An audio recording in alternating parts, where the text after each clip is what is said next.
Natapusin rin. Muli ang grupo na magsasagawa ng video lesson patungkol sa Mga indikasyon ng taong nagtitipid at may wastong pamamahala ng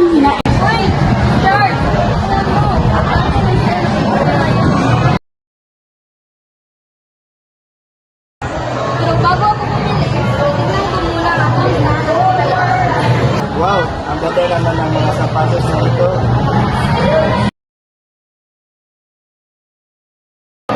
Bibilhin ko ba to? Huwag mong bibilhin niya. Sayang ng pera mo. Sayang yung sale.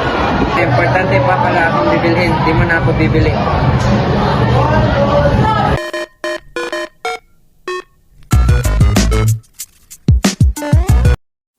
Ang pagtitipid ay ang pag-iingat at matalinong paggamit ng ating yaman para maiwasan ang pag-aaksya.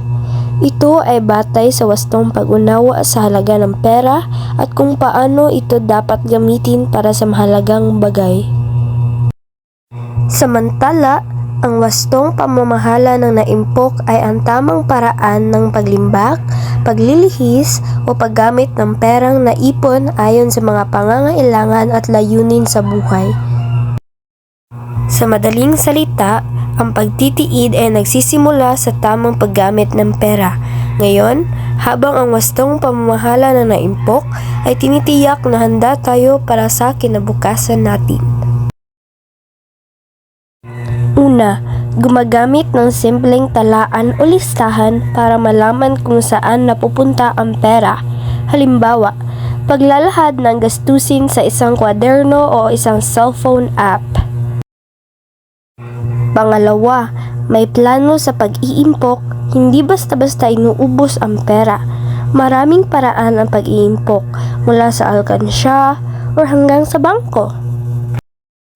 Pangatlo, marunong magpugod-tangi ng kailangan at kagustuhan, hindi nagpapadala sa emosyon kapag bumibili. Siguradong ikaw ay makakapag-ipon ng tama. Lalo sa pagpili, huwag madalas-dalas. Paano nga ba natin maipapakita na tayo ay taong nagtitiid at may tamang pamamahala ng pera? Narito ang ilang paraan. Maaari kang maging miyembro ng pamilya o grupo na marunong mag-budget at nagtutulungan para sa kinabukasan. Or, maging matalino sa pagbili, tignan muna ang presyo at kalidad bago bumili.